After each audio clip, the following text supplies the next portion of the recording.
మీ ఎలాంటి వ్యాపార ప్రకటనలకైనా వెంటనే మా ఛానల్ సంప్రదించండి. మహాదేవ నమస్కారం గురుగారు. మహాదేవ శ్రీమాత్రే నమః.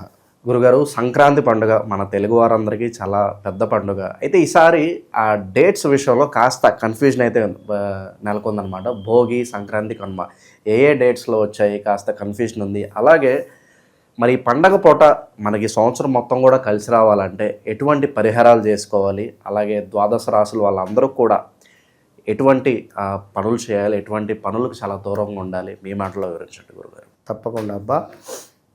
ముఖ్యంగా మన ఛానల్ వీక్షిస్తున్నటువంటి వారందరికీ కూడా భోగి, సంక్రాంతి, కనుమ శుభ ఆశీస్సులు, భోగ భాగ్యాలు, అష్ట ఐశ్వర్యాలు మీకు అమ్మవారు ఆ అలన్వేల్ పద్మావతి సమేత వెంకటేశ్వర స్వామి, అదేవిధంగా లక్ష్మీ అమ్మవారు, దీంతో పాటుగా చక్కగా కూడా అన్నపూర్ణ సమేత శ్రీ కాశీ విశ్వేశ్వర స్వామి అనుగ్రహాలు మీకు ఎల్లవేళలా ఉండాలని మనస్ఫూర్తిగా కోరుకుంటూ, ముందుగా భోగి అంటే భోగ భాగ్యాలు. అదేవిధంగా అసలు వాస్తవానికి ఈ 3 రోజులు కూడా అత్యంత అద్భుతమైనటువంటి పండుగ. ఇది రైతులకు సంబంధించినటువంటి పండుగ.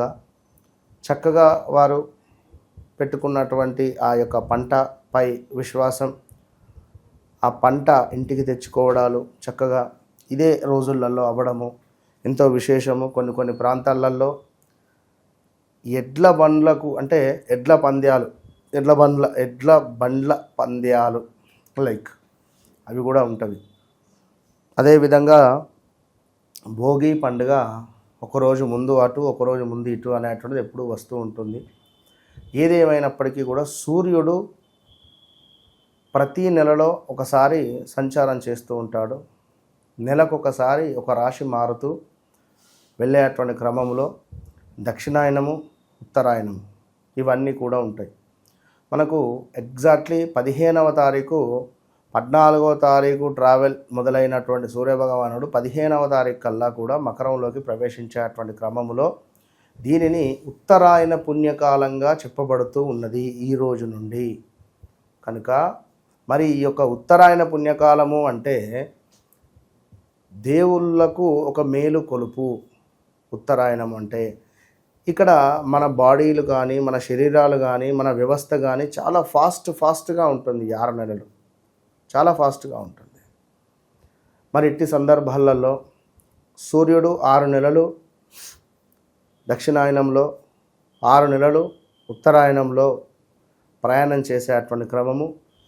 మొట్టమొదటిది 14వ తారీఖు భోగి పండుగ రాబోతూ ఉన్నది. మరి 14వ తారీఖు భోగి పండుగ ఉదయాత్పూర్వము సూర్యోదయం కంటే ముందే నిద్రలేవాలి, సూర్యునికి నమస్కరించుకోవాలి. సూర్యునికి నమస్కరించుకున్న తర్వాత చక్కగా కూడా ఈరోజు నాడు ఒంటికి చక్కగా నువ్వుల నూనె రాసుకోవాలి. రాసుకున్న తర్వాత స్నానాది కార్యక్రమాలు చేసుకోవాలి. ఉదయాత్పూర్వం భోగి మంటలు వేస్తారు. మరి భోగి మంటలు వేసిన తర్వాత భోగి మంటలలో తాటి ఆకులు కానీ, లైక్ ఫర్నిచర్స్ కానీ ఇవన్నీ కూడా భోగి మంటలలో వేసుకొని చక్కగా కూడా నమస్కరించుకొని వాటి చుట్టూ కూడా ప్రదక్షిణ చేసి నమస్కరించుకుంటారు. ఇక స్నానాది కార్యక్రమాలు, ఈ నువ్వుల నూనె రాసుకోవడాలు, స్నానాది కార్యక్రమాలు, నువ్వుల ఉండలు తినడాలు ఇవి ఎంతో శ్రేష్టంగా చెప్పబడుతూ ఉన్నవి. అంటే ఎందుకు అంటే బదరికా వనములో శ్రీమన్నారాయణుడు, అదేవిధంగా బ్రహ్మ, ఈశ్వరుడు అక్కడ తపస్సు చేసుకునే క్రమంలో దేవతలందరూ కూడా వారి తపస్సుకు మెచ్చి ఆ యొక్క బదరికా పండ్లు అంటే రేగు పండ్లను వారిపై పడేటువంటి విధంగా అనుగ్రహాన్ని ఇస్తారు. అంటే వర్షం కురుస్తుంది. సో అదొక ప్రాముఖ్యత. అదేవిధంగా మరి ఇంకో అద్భుతమైనది ఏమిటి అంటే చిన్నపిల్లలకు చక్కగా కూడా వారికి దిష్టి తగలకుండా, దిష్టి దోషం ఉండకుండా రేగు పండ్లు, అదేవిధంగా కొంత మనకు బంతి పువ్వులు, 1 రూపీ కాయిన్స్, చెరుకు గడలు ఇవన్నీ కూడా పిల్లలపై చక్కగా వేసి భోగి పండ్లు చేసుకుంటూ పిల్లలు ఆడుకుంటూ ఉంటే తల్లులు మురిసిపోతూ ఉంటారు తల్లిదండ్రులు. సో 3 సంవత్సరాలు, 5 సంవత్సరాలు, 6 సంవత్సరాలు, 8 సంవత్సరాలలోపు మ్యాక్సిమం 10 సంవత్సరాలు దాటితే ఇక వారికి పోయరు. ఈ విధంగా మనకు భోగి అనేటువంటిది జరిగిపోతూ ఉంటుంది. రెండవ రోజు 15వ తారీఖు సంక్రాంతి, మకర సంక్రాంతి. దీని పేరే మకర సంక్రాంతి. అంటే చక్కగా కూడా సూర్య భగవానుడు మకర రాశిలోకి ప్రవేశించేటువంటి క్రమంలో దేశం మొత్తము కూడా కొంచెము వేడి వాతావరణం ఏర్పడుతుంది. చలి వేరు, బాగా చల్లగా ఉన్నటువంటి సందర్భంలో కొంత వెచ్చగా ఉండేటువంటి పరిస్థితిగా ఈ సూర్య భగవానుడు మనకిస్తున్నాడు. ఇక ఇది ఎంటర్ అయినాక 1 month after Shivaratri, exactly 1 month లోపు శివరాత్రి ఉంటుంది. ఇక శివరాత్రికి శివ అని చలి అయిపోయినటువంటి నెక్స్ట్ డే నుండి ఈపు వలగొడతాడు ఇక బిగ్ బాస్. ఈసారి మాత్రం మామూలుగా లేవు ఎండలు, చాలా జాగ్రత్తగా ఉండండి. మామూలుగా అంటే మామూలుగా కాదు, ఇక 2026లో రచ్చ రంబోల అంతే. సో వడదెబ్బలు తాకి మరణించేటువంటి వారి సంఖ్య చాలా అధికంగా ఉండబోతూ ఉన్నది 2026లో. కనుక చాలా అంటే చాలా జాగ్రత్తగా ఉండండి 2026లో. సో ఏది ఏమైనప్పటికీ కూడా 2026లో 15వ తారీఖు చక్కగా కూడా సంక్రాంతి. మరి ఈ రోజు నాడు ఇంటి ముందు చక్కగా రగ్గవల్యాది ముగ్గులను పెట్టుకొని, ఇంటి ముందు గొబ్బెమ్మలను పెట్టుకొని, పితృదేవతలను స్మరించుకుంటూ, పితృదేవతల యొక్క ఫోటోలను చక్కగా శుభ్రపరిచి వారికి నచ్చినటువంటి పిండి వంటలు కానీ వారికి నచ్చినటువంటి వంటలను అక్కడ సమర్పిస్తూ, అదేవిధంగా ఎవరైతే సంక్రాంతి పండుగ రోజు ఒక గుమ్మడికాయను దానంగా ఇస్తారో, సంక్రాంతి పండుగ రోజు పితృదేవతలకు తర్పణాలు కూడా విడిచిపెడతారో వీరికి అత్యంత అమోఘమైనటువంటి ప్రతిఫలం ఉంటుంది. మనం ఈ ఎగ్జాక్ట్లీ 15వ తారీఖు మకర సంక్రాంతి రోజు గోకర్ణ క్షేత్రంలో మనము మన ఆధ్వర్యంలో మోక్ష నారాయణ నాగబలి అనేటువంటి పూజను నిర్వహిస్తున్నాము. ఇందులో భాగంగా పితృదేవతలకు సంబంధించినటువంటి తర్పణాలు విడిచిపెట్టుకునేటువంటి వారు కూడా ఆన్లైన్లో వారికి వీడియో కాల్లో కూడా తర్పణాలు విడిచిపెట్టేటువంటి పరిస్థితి ఉంటుంది అక్కడ. కనుక అమోఘమైనటువంటి అవకాశం ఉన్నది. సరే ఏది ఏమైనప్పటికీ 15వ తారీఖు రోజు చక్కగా కూడా ఈరోజు సూర్యునికి తర్పణాలు విడిచిపెట్టాలి. సూర్యునికి తప్పకుండా కూడా నమస్కరించుకోవాలి. ఈరోజు నాడు పింక్ రిలేటెడ్ ఉండేటువంటి వస్త్రాలను ధరించండి. ఈరోజు నాడు రాగి చెంబు కానీ మనకు రాగికి సంబంధించినటువంటి ఆచమనం చేసుకునేటువంటి వస్తువులను కానీ దానంగా ఇవ్వడం ద్వారా బ్రాహ్మణులకు అద్భుతమైనటువంటి ఫలితం ఉంటుంది. అన్నిటికంటే ముఖ్యంగా పితృదేవతలను స్మరించుకోండి. ఇది బాగా గమనించుకోండి. ఇక అటు పిమ్మట కనుమ అంటే అందరికీ చుక్క ముక్క ఉండే పరిస్థితి, అంటే ఆంధ్రాలో ఉన్నమాట చెప్తున్నా. సో కనుమ రోజు ఈ 2 రోజులు కూడా చక్కగా ఉండి, ఇది 3వ రోజు కనుమ రోజు ప్రయాణం చేయకూడదు అంటారు. ఇది 3 రోజుల పండుగ. కనుక కనుమ పండుగ రోజు నేను చెప్పేటువంటి విషయం ఏమిటి అంటే, రైతన్నలకు ఒక స్వీట్ బాక్స్ ఇవ్వండి కనుమ పండుగ రోజు. సో మీ దగ్గరలో ఉండేటువంటి రైతన్నలకు ఒక స్వీట్ బాక్స్ వారికి హ్యాపీగా, ఏం లేదు ఊరికే ప్రజెంటేషన్ చేయండి. మంచి స్వీట్ బాక్స్, ఏదో పిచ్చి తీసుకొని పోకుండా మంచి స్వీట్ బాక్స్ ప్రజెంటేషన్ చేయండి. దగ్గరలో ఉండేటువంటి గోమాతలు లేదా గోవుకు సంబంధించినటువంటి, లైక్ ఇవాళ రేపు సిటీలో కూడా ఉంటున్నాం అక్కడిక్కడ. సో గోవులకు సంబంధించినవి ఎక్కడైనా ఉన్నా, పల్లెటూర్లలో గోవులు కనబడినా చక్కగా వృష్ఠభావంలో గంధము కుంకుమతో బొట్టు పెట్టండి. వాటి పాదాలకు నమస్కరించుకోండి. కుదిరితే వాటి పాదాలకు గజ్జెలను చేయించి పెట్టే ప్రయత్నం చేయండి. వెండితో పెద్ద డబ్బులేం కావు. చక్కటి ఒక ఎద్దుకు పాదాలకు, ఆవుకు చక్కగా పాదాలకు గజ్జెలు, ఆ వెండితో మన స్త్రీమూర్తులకు ఏ విధంగానైతే పాదాలకు మనకు వెండి పట్టీలు చేయించుకుంటాం, అట్లా 4 పాదాలకు కానీ లేదా 2 పాదాలకు కానీ గజ్జెలు చేయించి వాటికి డొనేట్ చేయండి ఆ యొక్క ఆవుకు. ఇక ఆవును ప్రతిరోజు కడగడము, తుడవడము, దానికి దానా పెట్టే అటువంటి మనిషి ఉంటారు ఎవరో ఒకరు, వారికి కుదిరితే ఒక వస్త్రం కొనియండి.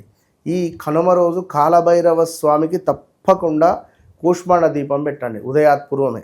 ఇక మీ యాక్టివిటీస్ ఉంటే అవి ఆఫ్టర్ 12 తర్వాత చేసుకోండి. కానీ ఈలోపు ఆవులతో ముచ్చటించండి. ఎందుకు అంటే ఇది ఆవుల పండుగ కనుమ రోజు నాడు. సో దుక్కి దున్నినటువంటి ఆవులకు కూడా ఒకరోజు మనము పెట్టుకున్నటువంటిది కనుమ పండుగ. కనుక ఈ కనుమ రోజు కొన్ని ప్రదేశాలలో ఎడ్ల బండ్లు తిరుగుతూ ఉంటవి, ఊరేగింపు చేస్తూ ఉంటారు. సో ఈ విధంగా ఉండబోతున్నది. ఇంతటి అద్భుతమైనటువంటి అమోఘమైనటువంటి 2026లో నెంబర్ 14, నెంబర్ 15, నెంబర్ 16 ఇలా కలిసి వచ్చినటువంటి ఈ యొక్క ఫెస్టివల్లో భాగంగా మరి ద్వాదశ రాశుల వారు కావచ్చును, అదేవిధంగా అర్ధాష్టమ శని, ఏలినాడు శనితో బాధపడేటువంటి వారు అందరూ కూడా ఒక అద్భుతమైనటువంటి పరిహారం చేయండి. ఎందుకంటే 2026 టోటల్ నెంబర్ 1 కనుక సూర్యునికి సంబంధించింది. గవర్నమెంట్ ఉద్యోగం రావాలి అనుకున్నా, గవర్నమెంట్ సెక్టార్లో మీకు ఏమైనా ఇబ్బందులు ఉన్నాయి అనుకున్నా, ప్రైవేట్ సెక్టార్ నుంచి గవర్నమెంట్ ఉద్యోగం మాకు ఇగస్తుంది అని చెప్పి వెయిటింగ్లో ఉండేటువంటి వారు అయినప్పటికీ కూడా, కోర్టు రిలేటెడ్ బాధలలో ఉండేటువంటి వారు కానీ, భార్యాభర్తలలో ఈగో ఫీలింగ్తో బాధపడేటువంటి వారు కావచ్చును, మీకు జన్మరాశిలో జన్మజాతక రీత్యా సప్తమ స్థానంలో సూర్యుడు కుజుడు ఉన్నను కూడా, లగ్నాతు సూర్యుడు కుజుడు ఉన్నను కూడా, అష్టమాతు సూర్యుడు కుజుడు ఉన్నను కూడా ఖచ్చితంగా డైవర్స్ దాకా వెళ్ళేటువంటి పరిస్థితి ఉంటుంది. కనుక ఒకటికి 2 సార్లు మీ జాతకాన్ని చెక్ చేసుకోండి. చెక్ చేసుకొని మీ భావాలలో సూర్యుడు కుజుడు ఎక్కడ ఉన్నాడో చూసుకోండి.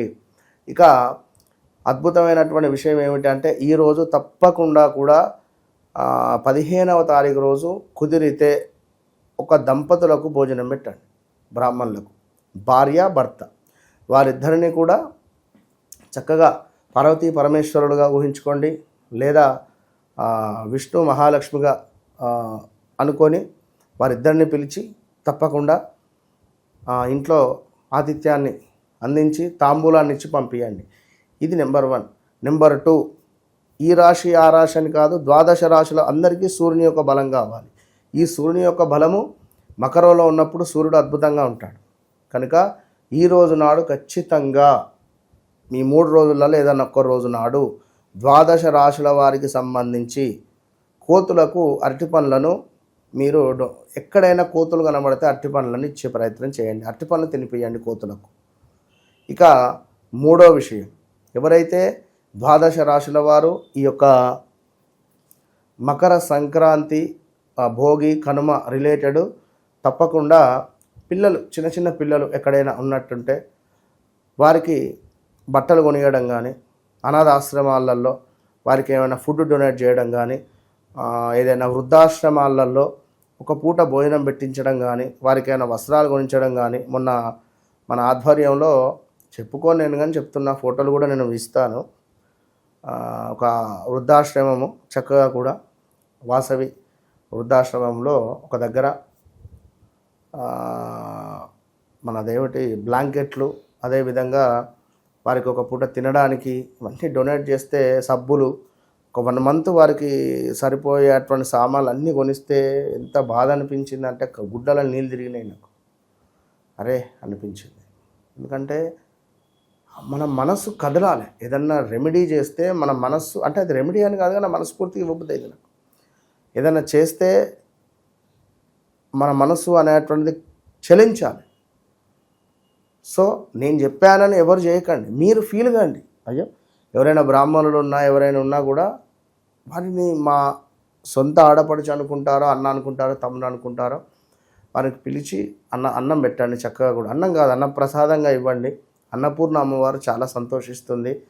ఇది మహా అద్భుతమైనటువంటి రోజులు కనుక తప్పకుండా చేసుకోండి. మంచి అద్భుతమైనటువంటి ఫలితాన్ని పొందండి అని మనస్ఫూర్తిగా కోరుకుంటూ, మరొక మారు నన్ను ఇంతగా ఆదరించేటువంటి ప్రేక్షకులకు మన ఛానల్ తరపున తప్పకుండా అమ్మవారి శుభ ఆశీస్సులు అని చెప్తూ, మహాదేవ. చాలా అద్భుతమైన విశ్లేషణ అందించారు గురుగారు. మీకు కూడా సంక్రాంతి శుభాకాంక్షలు గురుగారు. ధన్యవాదాలు.